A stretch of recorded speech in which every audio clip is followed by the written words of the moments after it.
Hey everyone, it's Six-Path Weeb here.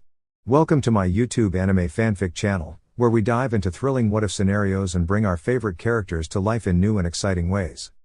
Today's fanfic topic is: what if Naruko consumed the forbidden fruit? Part 3. Disclaimer: this channel is dedicated to entertainment and discussion. I do not own any of the anime footage used in my videos. All rights belong to their respective creators and copyright holders. Now, without further ado, let's jump right into the story. Flashback.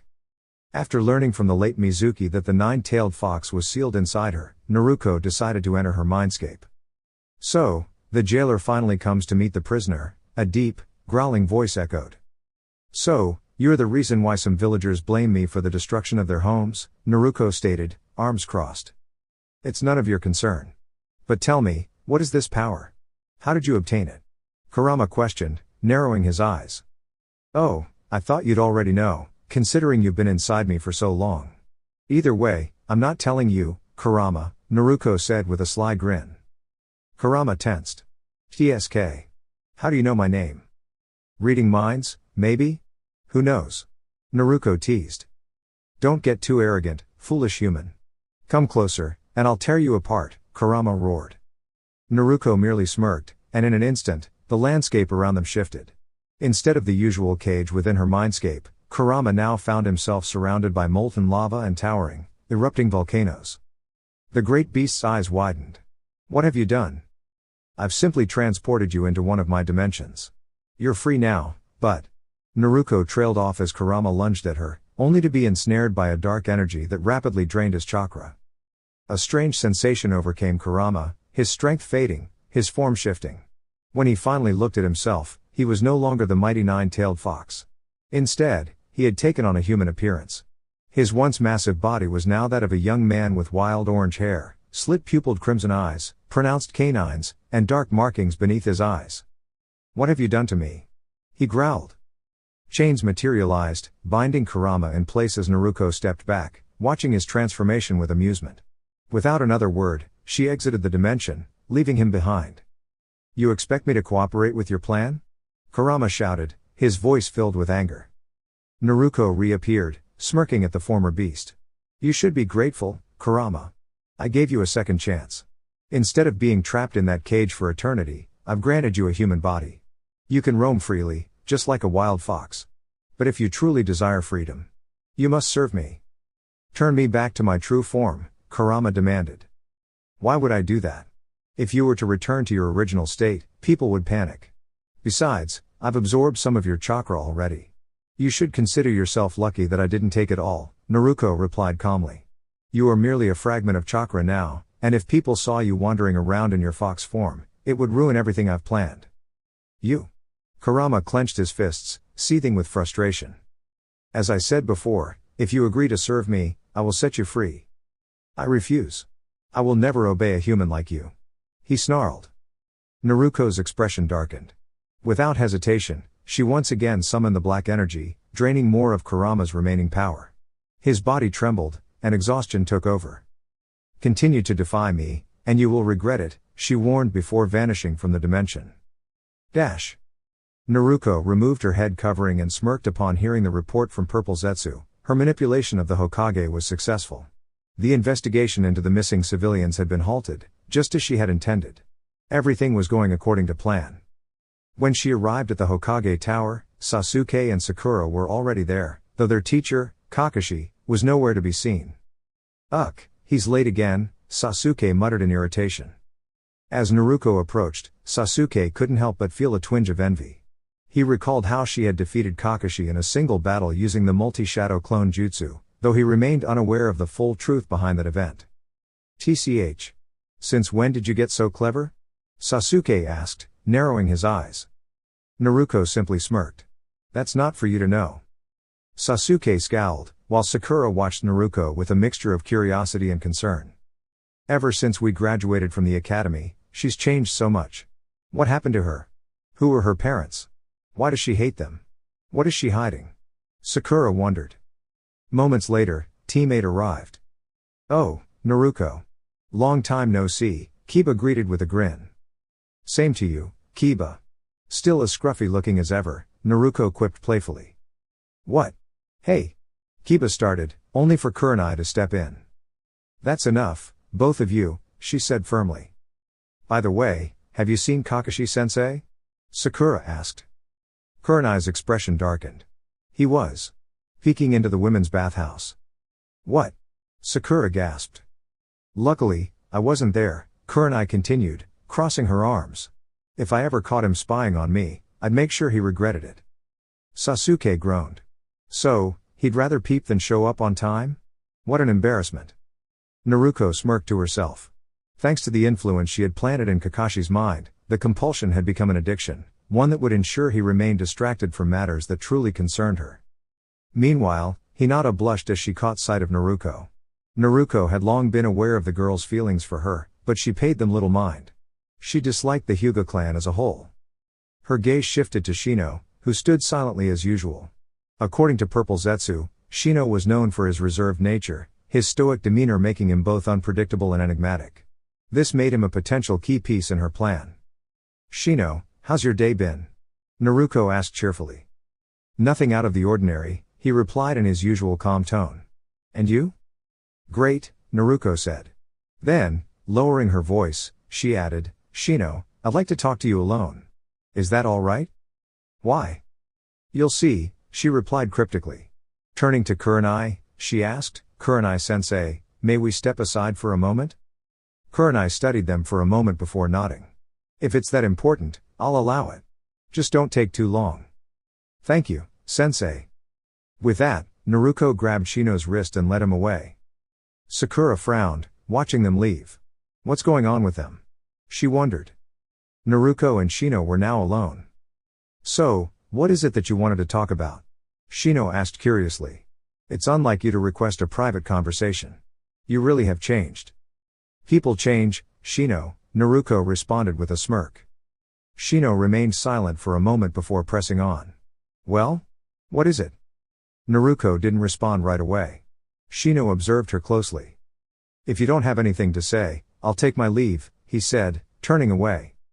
Naruko simply smirked. Before Shino could react, a mysterious purple aura surrounded him, enveloping him completely. Later, Naruko and Shino returned to the Hokage Tower. I appreciate your help, Naruko, Shino said. No problem. Let's just say it's what friends do, Naruko replied with a bright smile. Shino nodded in response. Sakura, watching from the side, couldn't help but think, oh my. Naruko actually became friends with him? Well then, we should get going, Kurenai said. Not long after Team 8 departed, Team 10 arrived. Ino and Sakura immediately began exchanging glares, while Shikamaru took a careful look at Naruko. Being as perceptive as he was, he sensed something was different about her. Naruko, how have you been? He asked. I've been doing well, probably better now that Shino and I share similar interests, especially when it comes to insects, she said casually. Choji nearly choked on his snack upon hearing that, while Ino's eyes widened in shock. Shikamaru, along with Sasuke and Sakura, also seemed surprised. Insects are gross, Ino declared with a shudder.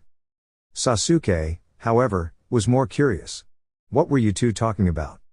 Just insects. And for the record, they're not gross, Naruko replied, crossing her arms.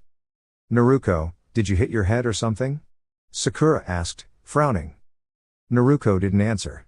Instead, she averted her gaze and turned toward Asuma. Is Kakashi here yet? Asuma asked. I bet he's off peeking into the women's bathhouse again, Ino muttered. We'll be heading inside now. Take care, Asuma said before Team 10 walked away.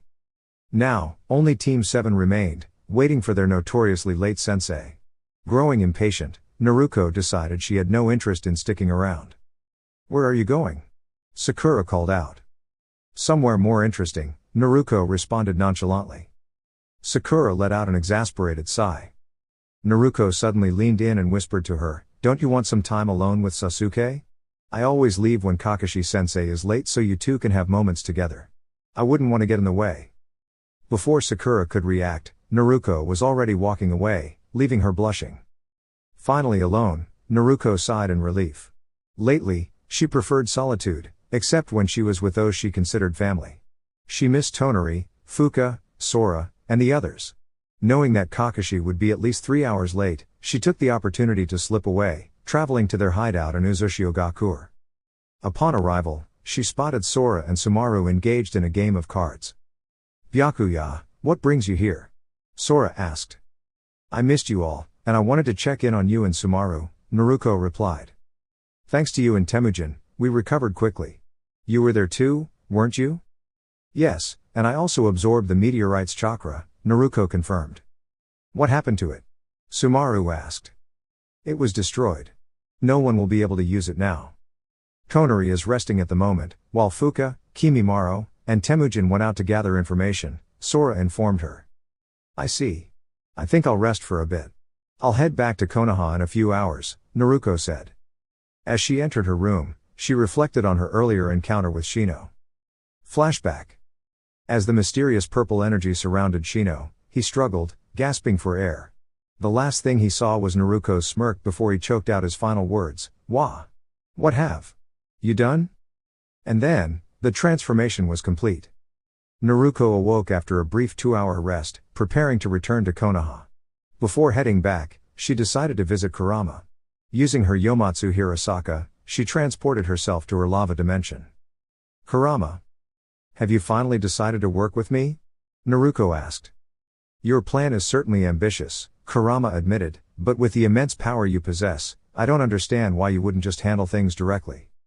"Because rushing things wouldn't bring the outcome I desire," Naruko responded calmly. "I want them to face the consequences of their actions in a way they'll never forget. The slower and more meticulous the plan, the greater the chance of success. I've spent years refining every detail to ensure no one suspects me." "That level of patience is rare," Kurama noted. "But tell me, why are you so interested in what happened to Konoha?" "A masked man controlled you using his Mangekyo Sharingan," Naruko stated. "He must have known that my mother's seal would weaken upon my birth and took advantage of the opportunity to release and manipulate you." "That is correct," Kurama confirmed. "Who was he?" Naruko asked, her eyes narrowing. "I do not know his true identity. However, his Sharingan bore the same presence as that of Uchiha Madara," Naruko finished, her voice laced with curiosity. Hearing this, she unbound Kurama from his restraints. "I want you to investigate this masked man," she instructed. "Humph. That will be my first priority," Kurama agreed. "Release me, and I will begin immediately." "Be cautious, and don't act recklessly," Naruko warned. "I'll imbue you with some of my power to make you immune to genjutsu. That way, you won't be at risk of being controlled again." Konoha. Back at the Hokage Tower, Kakashi had yet to arrive. Naruko approached Sakura and casually asked, "So, how's everything with Sasuke?" Sakura immediately blushed, flustered by the question. Reacting out of embarrassment, she tried to punch Naruko, but she easily dodged the attack. A few minutes later, Kakashi finally appeared. "You're late again," Sakura pointed out. "Yeah, sorry. My alarm clock broke, and I overslept," Kakashi responded. "Or maybe you were just peeping somewhere," Sasuke remarked. "I was not peeping," Kakashi protested. "I've never had these habits before. What's happening to me?" Kakashi thought to himself. "Anyway, let's move forward with our next mission." After receiving their mission scroll, Kakashi handed each of them a headset for communication. Their task was to find a missing cat. While the others struggled to track it down, Naruko sat back, uninterested in what she considered a trivial mission. She preferred challenges that tested her abilities. As she watched a group of insects fluttering nearby, an idea struck her. She directed them to locate the cat, and before long, they led her to its resting place on a rooftop. "Retrieve it," she commanded. The insects swarmed around the cat, gently lifting it toward her. As Naruko held onto the feline, it squirmed in an attempt to break free. Before long, her team spotted her. "Naruko, be careful. You'll end up hurting her," Sakura warned. "This cat is known for scratching and biting Jinan," Naruko replied. "That's why I'm holding it by the tail, less risk that way." After returning the cat to its owner, Team 7 went their separate ways. As Naruko walked through the village, she spotted Shino in the distance. "Any updates?" she inquired.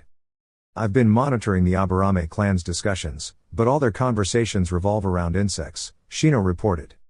"What kind of insects?" "Primarily the Pikachu. These insects were heavily utilized during the Second Shinobi World War, but they became rare over time. The clan relocated them to isolated forests where humans rarely venture. Would you like me to retrieve some? No need, Purple Zetsu. Or should I say, Shino? Naruko remarked. You're dismissed. Understood, my lady, Zetsu replied before vanishing. Naruko gazed up at the sky, deep in thought. My carefully crafted plan is unfolding perfectly. Just a little longer. 1 month later. Over the past month, Naruko had devoted herself to refining her Saiyajin. While she possessed mastery over various dojutsu, she preferred the Saiyajin for its unparalleled power and uniqueness. One evening, a swirling mass of purple energy materialized in her room, forming into the shape of Shino. An elder from the Land of Waves has requested a C-rank mission. He seeks Konoha's assistance for an escort back home. Are you interested? An escort mission? Naruko mused. If there are enemies involved, then it might be worthwhile. I suspect there will be battles, my lady. Shall we manipulate the third Hokage? Not yet, Naruko replied. I'll persuade him through words alone. Besides, this mission presents the perfect opportunity to assess the abilities of the so-called copy ninja, Kakashi. Just ensure that you aren't discovered by your teammates. Shino nodded in acknowledgement before vanishing once more. The next morning, Naruko made her way to the Hokage Tower, where she was greeted by Sakura. Another mission, huh? Sakura said. Do you think we'll finally get something more challenging? Hopefully, Naruko replied. A mission that pushes our limits would be ideal. I doubt Kakashi-sensei will approve, Sakura sighed. He will, Naruko said with certainty. Moments later, Kakashi arrived. Yo! Ready for your next mission? He asked. We are, Sasuke confirmed. Kakashi-sensei, I've been thinking, Naruko said. When will we take on missions that actually test our abilities? These mundane tasks are a waste of our potential. Kakashi considered her words before responding, then perhaps it's time for your first C-rank mission. With that, Team 7 stepped into the Hokage's office, ready for whatever lay ahead. Team 7, you've arrived for another mission. It appears that Tora the cat has escaped once again, the Hokage stated. Gigi, can we skip this kind of mission? Catching cats, cleaning, and farming aren't exactly challenging. Why not assign us something more exciting? Naruko protested, her frustration evident. Show some respect, Naruko, Kakashi gently reprimanded. Hiruzen sighed, observing the young kunoichi. He never expected the daughter of the fourth Hokage to be this impatient and outspoken. Kakashi, are you certain your students are prepared for a C-rank mission, even if it lasts a month? The Hokage inquired. Yes, they have talent. I believe they're ready, Kakashi affirmed. Just then, the door opened, revealing an elderly man holding a bottle of sake. This is Tazuna, a bridge builder from the Land of Waves. He requires an escort back to his village to ensure the completion of an important bridge, the Hokage introduced. Naruko studied the man carefully, sensing something off about him. However, she decided to confirm her suspicions during the mission. Is everyone ready? Kakashi asked. Yes. The three Genin answered in unison. As Team 7 and Tazuna made their way down the road, Naruko's thoughts began to drift. She was confident that her allies, particularly Purple Zetsu, were carrying out their tasks efficiently. However, what truly troubled her was the mysterious masked figure who had controlled the Nine Tails and attacked Konoha years ago. Who was he? Where did he come from? What was his goal? Although she knew this individual was responsible for the tragedy, she couldn't suppress the resentment she harbored, toward her parents for sealing the Nine Tails within her, toward Hiruzen for keeping the truth hidden, and toward the villagers for their cruel treatment of her. The only exceptions were the kind people at Ichiraku Ramen, who had always shown her kindness. Silently, she retrieved a notebook from her bag, scribbling coded messages that only she and her trusted subordinates could decipher. Whispering a command, the codes dispersed in different directions, carrying her messages to their intended recipients. To her satisfaction, no one had noticed her actions. As they walked past two puddles, Naruko's senses heightened. Something wasn't right. While Sasuke and Sakura seemed oblivious, she noticed Kakashi also appeared focused on the anomaly. Moments later, two figures suddenly emerged from the puddles, their bladed gauntlets linked by a shuriken chain.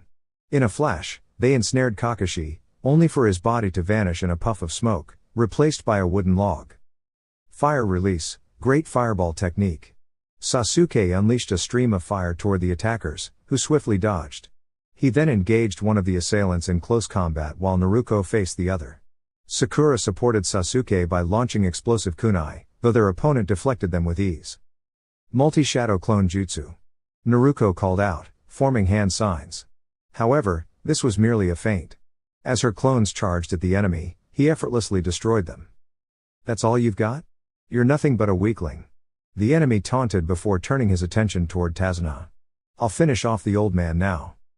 Naruko felt irritation rising but forced herself to remain composed. Wasting chakra on an opponent of this level wasn't worth it. She focused on dodging, but in the process, the enemy's gauntlet slashed through her turban, causing the fabric to unravel. Her long, golden hair cascaded down, reaching her midcalf. What the?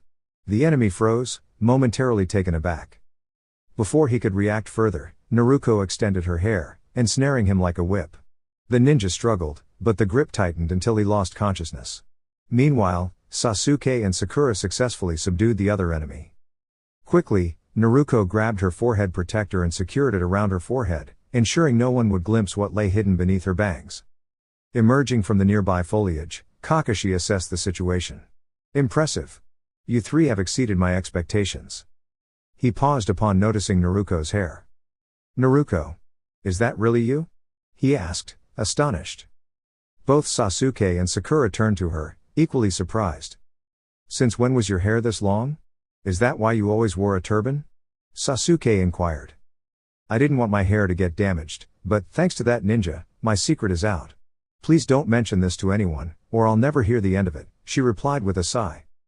Kakashi chuckled but quickly shifted back to the task at hand. Regardless, you three have put my worries to rest. Now, tie these two up.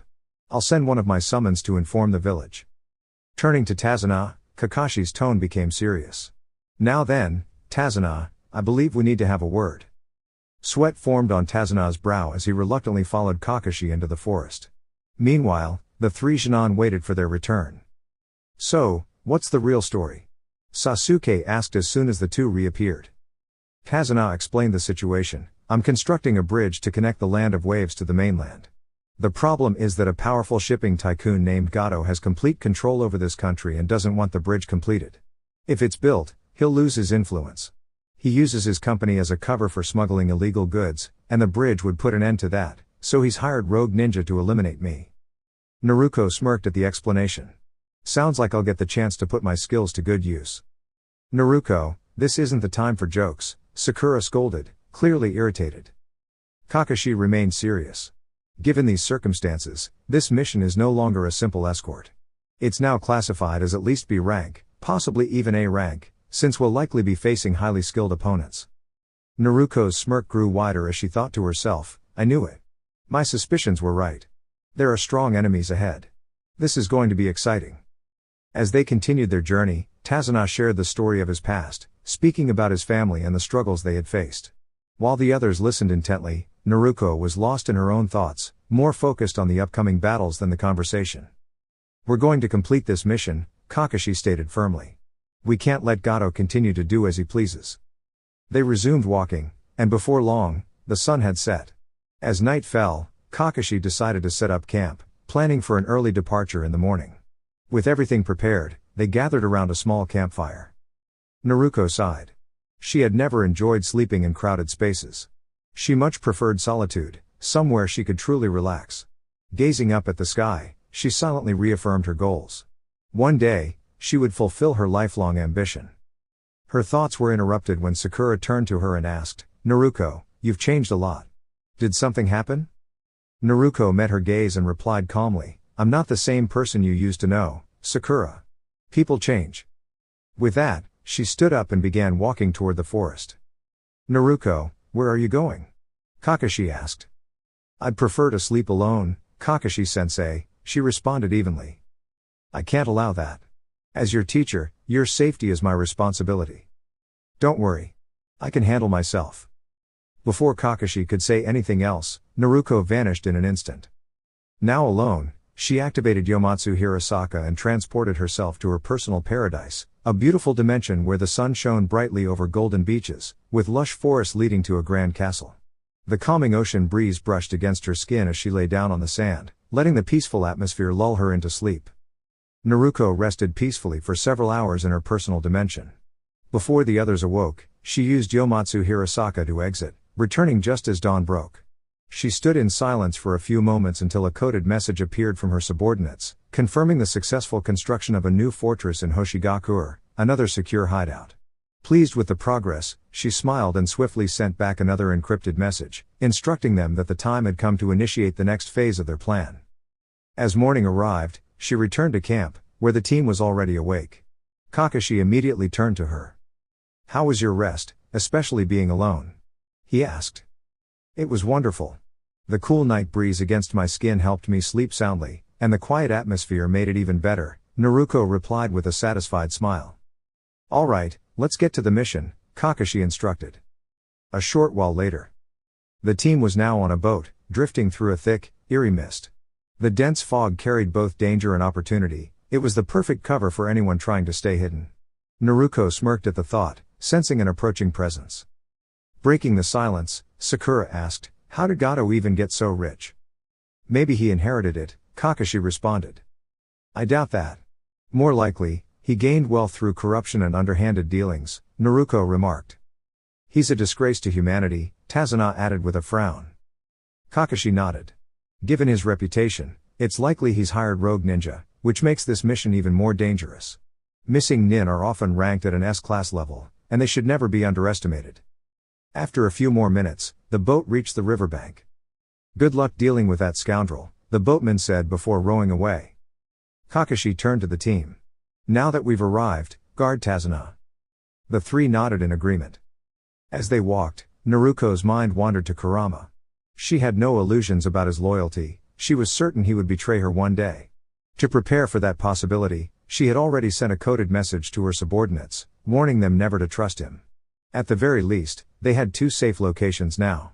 Uzushio served as a temporary refuge, while Hoshigakur was a more stable base.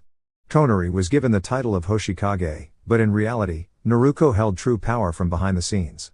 The village itself would function as both a stronghold and a controlled environment for detaining prisoners, whether civilians or rogue ninja. It would also serve as a sanctuary for her most trusted allies. Sensing something unusual, Naruko quickly threw a kunai into the bushes. A startled cry rang out before the blade embedded itself into a nearby tree. Everyone turned to her in shock. Following her gaze, they saw a white rabbit pinned to the trunk.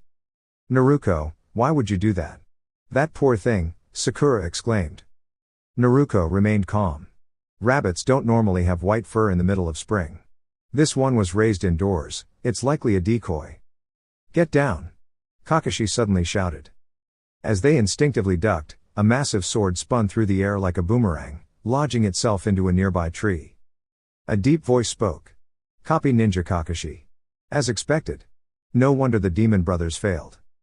Kakashi's expression darkened. "Momochi Zabuza. The demon of the hidden mist."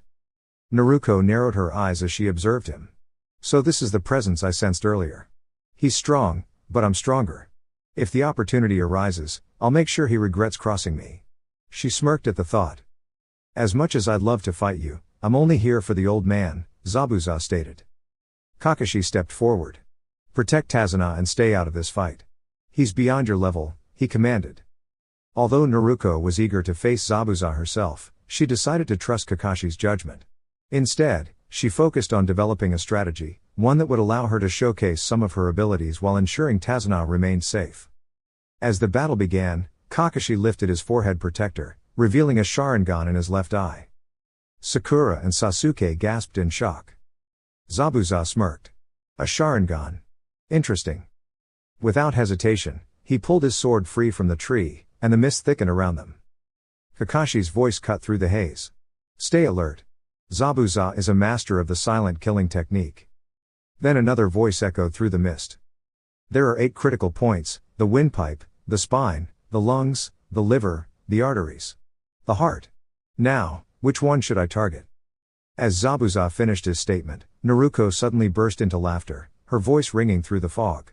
Tears of amusement trickled down her face. "Naruko?" Kakashi muttered, confused. Zabuza scowled. "What's so funny, kid? There's nothing amusing about this situation."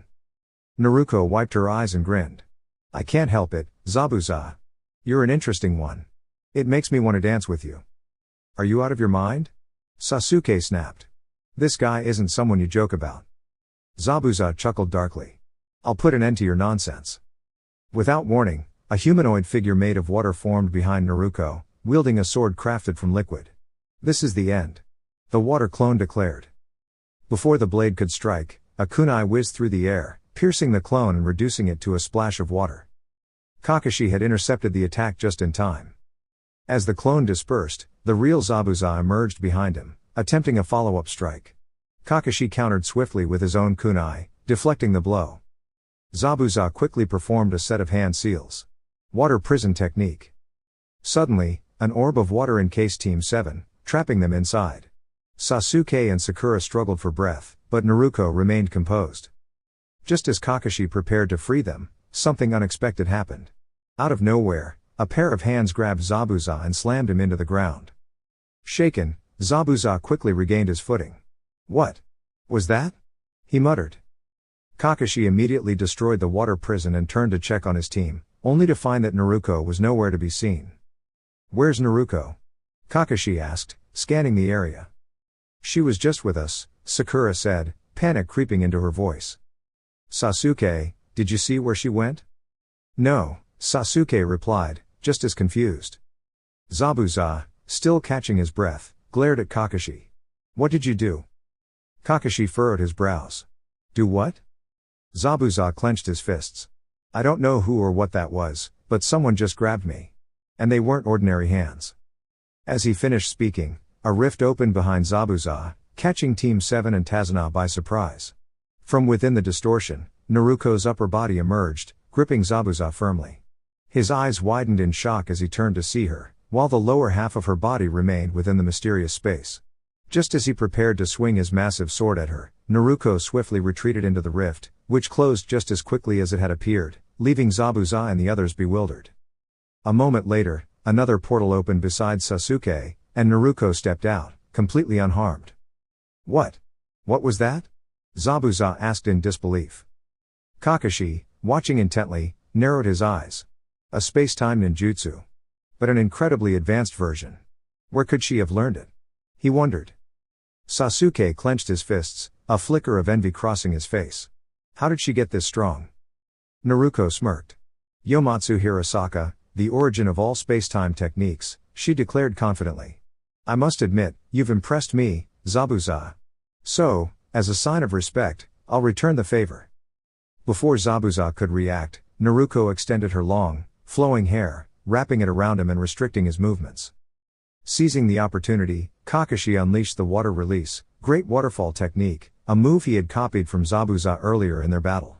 A powerful torrent of water crashed into Zabuza, leaving him weakened and unable to continue fighting.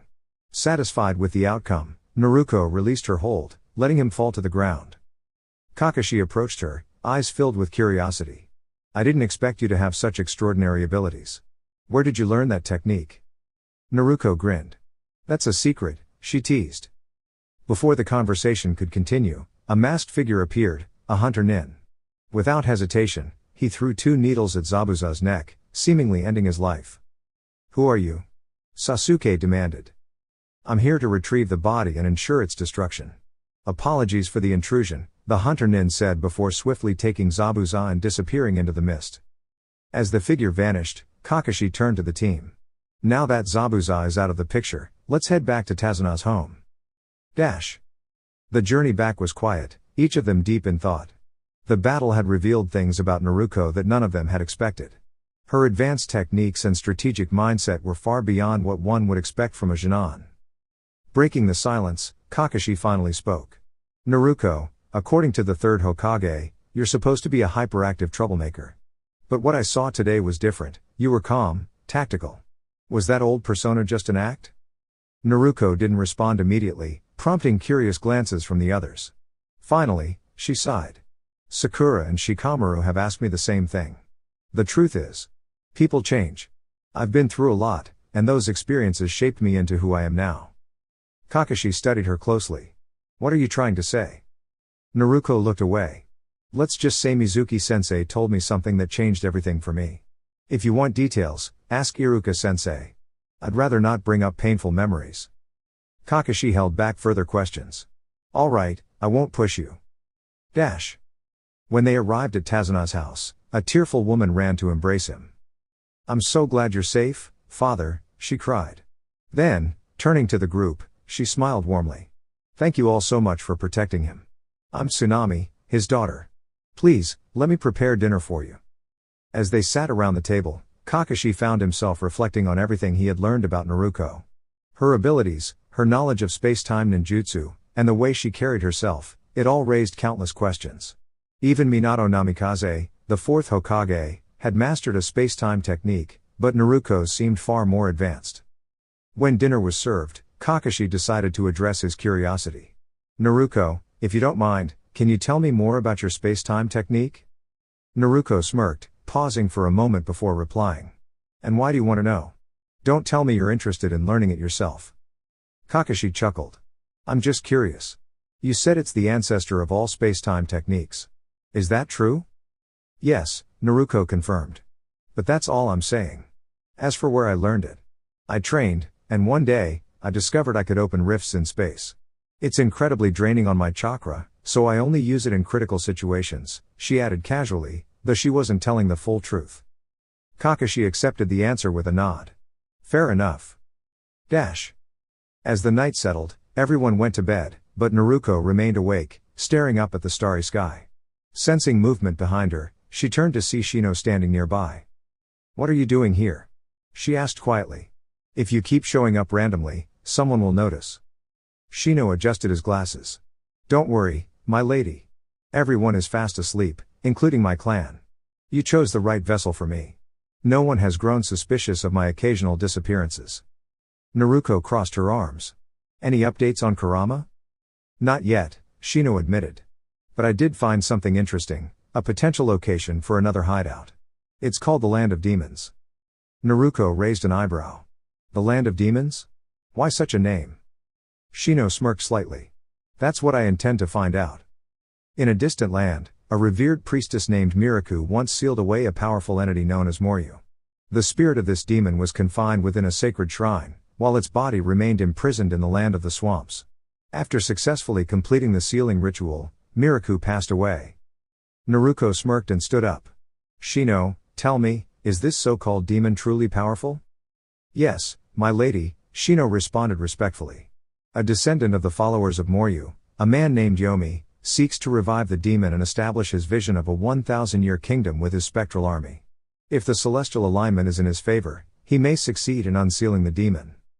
Interesting. I shall send my avatar to investigate the situation, Naruko decided. Before you proceed, my lady, there is another intriguing detail you should know, Shino added. Oh? And what might that be? Naruko asked. Miraku's daughter, Shion, possesses a remarkable ability. Like her mother, she can seal demons, but her most formidable gift is the power to foresee the future, including the exact moment of her own demise. Whenever her life is in danger, her ability sends a warning to her past self, allowing her to alter fate by ensuring another perishes in her place. A rather extraordinary ability, wouldn't you agree? Naruko's eyes gleamed with interest. Shino, I desire that power for myself. I must act swiftly before she becomes aware of my intentions. A radiant white glow surrounded Naruko, and in an instant, a different figure stood in her place. This individual had short black hair, deep brown eyes, and wore a pristine white kimono adorned with delicate cherry blossom patterns, accompanied by a white hakama and black boots. The transformation was complete. Is this your avatar? Shino inquired. Yes. My name is Mitsui, the embodiment of Byakuya's will. I will claim this power for our cause, the figure declared. With that, Mitsui took flight, heading toward the Land of Demons. Their objective was clear, to get close to Shion, obtain her abilities, and ensure that Moryu's power would fall into their hands. The next morning, Naruko sat at the dining table while Tsunami prepared breakfast. She maintained a neutral expression, suppressing any sign of amusement to avoid being misinterpreted. A young boy entered and took a seat at the table. Naruko observed him intently, contemplating whether he could be of use. However, after a brief assessment, she dismissed the thought.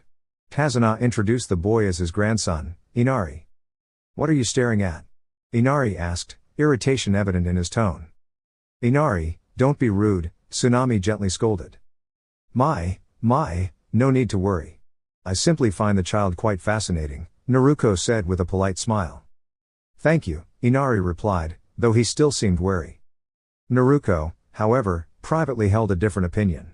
To be honest, the child is neither particularly strong nor exceptional. As breakfast continued, Inari abruptly pushed his plate away and hurried upstairs. Is he all right? Sakura asked with concern.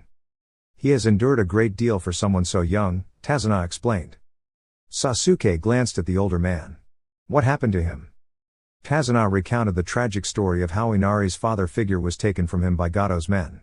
His death had been a devastating blow to the morale of the people in the Land of Waves. Naruko listened carefully, still considering whether the boy had any potential. She had witnessed many betrayals throughout her life and was cautious about whom she allowed into her ranks. After careful thought, she decided against recruiting the boy. He simply lacked the qualities needed for her vision. I'll step out for a bit, Naruko announced. The others nodded, allowing her to leave without question. As she wandered through a field of flowers, Naruko placed a finger against her temple, instantly receiving a mental update from her avatar. Mitsui had successfully integrated into Shien's inner circle as one of her personal guards, furthering their plan to acquire her prophetic abilities. As she walked, Naruko spotted a figure in the distance, a person wearing an elaborate kimono and carrying a basket. Who are you? She asked. I should be the one asking that, the stranger replied with a calm smile. My name is Haku. And you are? Uzumaki Naruko, she introduced herself. Haku studied her for a moment before tilting his head curiously. Is something the matter? Are you a man or a woman? Naruko inquired, intrigued by Haku's delicate features. Haku chuckled. I'm a man. Really? You look more like a woman to me, Naruko noted. That's what most people say, Haku responded good-naturedly. Naruko observed the flowers Haku was gathering. They were medicinal plants commonly used for treating wounds. Immediately, she deduced that Haku was a ninja. He seems familiar. Where have I seen him before? She wondered. You're not from around here, are you? She asked. No, but I follow someone who is very precious to me, Haku admitted. So, what kind of person is he? Naruko asked. He is strong-willed and reserved but has a kind heart. I see, Naruko said thoughtfully. Haku then turned the question back on her. Do you have anyone precious to you, Naruko? Her eyes widened slightly at the unexpected question, but she quickly composed herself. I do. I don't have many friends, but those I do have are incredibly dear to me. They are more than just companions, they are my family. I know they will never betray me. She was certain of this. The individuals who followed her were bound by unwavering loyalty. As the leader of the new Otsutsuki clan, she had ensured that betrayal would never be an option. She had even granted them surnames, further solidifying their unity. Haku smiled. When a person has something precious to protect, that is when they become truly strong. Naruko nodded, and for the first time in a long while, she allowed herself a genuine smile. I like your philosophy, Haku. You may have the potential to be part of something greater. Part of what? Nothing, never mind, she said, brushing off the comment. They continued talking as the sun began to set. Eventually, Haku bid her farewell, and Naruko watched him leave with a newfound sense of admiration. So he was the one who stood by Zabuza's side. She realized. I will ensure his safety. If I bring him into my fold, I know he will be a valuable ally. With that thought, Naruko turned and made her way back to Tazuna's house, her mind already contemplating the future. Mitsui had successfully infiltrated the priestess's residence, seamlessly posing as one of her guards. Observing her from a distance, he quickly discerned that while she possessed immense potential, she remained vulnerable due to her lack of formal ninjutsu training. Her sheltered upbringing had left her indifferent to others, and her tendency to complain over minor inconveniences only deepened his disdain for her. As night fell, Mitsui stealthily made his way to the sacred shrine where Moryu had been sealed. Although he lacked the Rin Sharingan, his sheer force of will allowed him to manipulate space using Yomatsu Hirasaka. Being an extension of Naruko's power, he was able to open a dimensional rift at the precise moment when the celestial conditions aligned.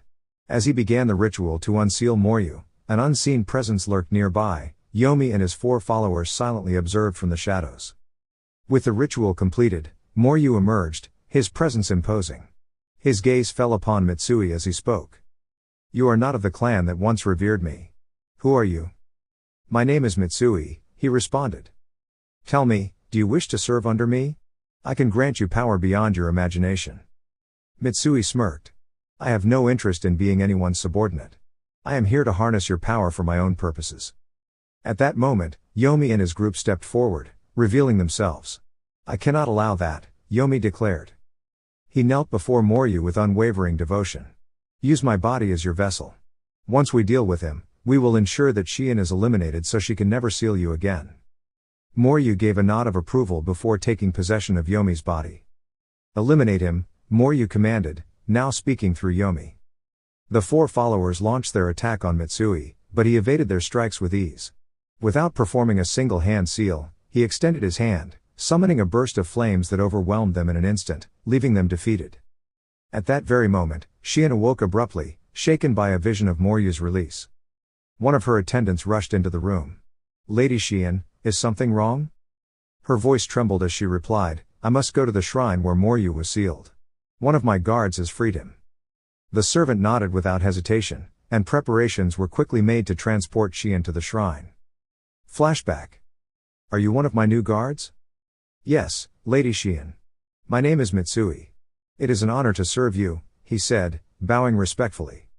You know your duties, she stated firmly. As Mitsui departed, a sense of unease settled within Shion. Something about him felt ominous, as though his presence foreshadowed disaster. Now, seated in her palanquin, she muttered to herself, I was right. From the moment we met, I sensed something was off. I never expected him to act so swiftly. Meanwhile, the battle between Mitsui and Moryu raged on. Both fighters were breathing heavily, the intensity of their confrontation evident. I must admit, I didn't expect such skill from a mere human, Moryu remarked, a hint of amusement in his voice. Appreciate the compliment, Mitsui responded. I have to say, I didn't anticipate you being this strong either. The two clashed once more, exchanging rapid blows. Mitsui unleashed a lightning-based attack, only for Moryu to counter it effortlessly, redirecting the energy back toward him. Mitsui barely managed to dodge. Not good, he thought. I can't use Yomatsu Hirasaka more than 3 times a day, and this will be my 3rd attempt. If my true body were here, this fight would be over by now. But even in this form, I can still win. Moryu smirked. Are you surrendering? He taunted. Hardly. You're fortunate my real body isn't here. But don't be overconfident, this fight is far from over. Mitsui grinned. I like your spirit, kid. Mitsui's mind raced. This has to work. I have only one chance left. Moryu narrowed his eyes. What are you planning now? Mitsui simply smirked. Yomatsu Hirasaka. Suddenly, as Shion and her guards neared the shrine, the earth trembled violently, causing her palanquin to topple. Lady Shion. Are you hurt? One of her guards asked, concern evident in his voice. Ignoring the question, Shion's expression grew grim. I can feel an overwhelming force coming from the temple. Back at the battle. What have you done? Moryu demanded, his voice laced with urgency. The entire landscape trembled as massive boulders tumbled from the mountains. Then, in an instant, everything changed, the land of demons vanished, transported to an unknown location. Mitsui, now visibly exhausted, took a deep breath. The tremors subsided. Moryu scowled. Do you really think moving this land will stop me? Mitsui chuckled. Stopping you? That wasn't the goal. I simply transported the entire land of demons beyond the borders of the 5 great shinobi nations. Now, we are adrift in the vast ocean, far from anyone who could interfere. Moryu's eyes narrowed as he processed the revelation, realizing that the battlefield, and the stakes, had shifted entirely. At the temple. Shion's eyes widened in disbelief. What is this? She murmured, gazing at the horizon where waves crashed against the shore. There is no sea in the land of demons. How is this possible? Lady Shion, wait. Her attendants called out urgently, but she ignored their pleas, racing toward the ancient temple where Moryu had been sealed. This immense energy. What is happening? And what exactly are you planning, Mitsui? With Moryu. Impressive, Moryu mused, observing his surroundings. You transported an entire landmass into the middle of the ocean, far beyond the borders of the elemental nations. That was space-time ninjutsu, wasn't it? Mitsui, panting from exertion, nodded. Yes. It seems you've exhausted your chakra. Moryu's expression darkened with amusement. Your body would be a perfect vessel. With it, I could reach even greater heights of power. Naruko's arrival. Hours passed, and while most were resting, Naruko sensed that a part of her chakra was in jeopardy. Slipping out quietly, she focused her energy and teleported to the land of demons, determined to reclaim what was hers. Upon arrival at the shrine, she found herself in the midst of a battle. Shion looked on in shock as Mitsui and Moryu clashed fiercely. "Mitsui? What are you after?" she demanded. "Lady Shion," Mitsui responded, his gaze unreadable. "Even though we only met today, I seek your power, along with Moryu's." Moryu chuckled darkly. "Ah, so you're the one capable of sealing me away? This is turning into quite the spectacle." "There won't be a battle between three," a calm voice interrupted. Everyone turned in surprise as Naruko appeared. Mitsui, without hesitation, moved toward her, his form dissolving into pure chakra before merging with Naruko's body. Shion's eyes widened. "Who are you? Where's Mitsui? What did you do to him?" "He and I are the same," Naruko replied. "I don't have time to explain. This battle needs to end quickly." "You won't be the one to decide that," Moryu countered. Naruko smirked. "Oh, but I will. And by the way, I'm not Mitsui anymore. You can call me Byakuya." With that declaration, Naruko removed her forehead protector and ascended into the sky. Moryu scowled. "You think you can escape me, brat?" He lifted himself off the ground, giving chase. Remaining composed, Naruko activated Yomatsu Hirasaka, opening a portal that altered the sky above the land of demons.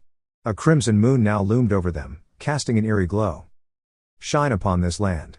Infinite Tsukuyomi." The red moon emitted a brilliant light, and within moments, Moryu and Shion found themselves unable to move. Their eyes reflected the shifting pattern of the Rinnegan, an undeniable sign that they had been caught in the Genjutsu's grasp. I can't move," Shion whispered, stunned. Moryu struggled in vain. "What trickery is this?" Naruko remained composed, watching as tree-like structures emerged from the ground. Vines and branches extended, enveloping the inhabitants of the land. Moryu attempted to resist, but he too was ensnared. Before his soul could separate from Yomi's body, Naruko extended her hand, a dark mass forming in her palm. With controlled precision, she absorbed Moryu's soul directly into herself, glowing violet markings appearing across her body as a result. As Yomi's lifeless body was fully overtaken by the roots, Naruko descended gracefully. From a distance, she spotted Shion, slowly being enclosed by the growing appendages. Shion met her gaze, confusion and disbelief evident in her eyes. What are you?" she managed to ask before the branches fully encased her, suspending her among the others. Naruko surveyed her surroundings, satisfied. "With both your power and Moryu's, this land now belongs to me. From this day forward, it shall be known as the Land of Eternal Night." Dear YouTube family, that's a wrap for now. Make sure to subscribe to my channel for more exciting content. Stay tuned and see you soon. Best. 6 Path Weeb.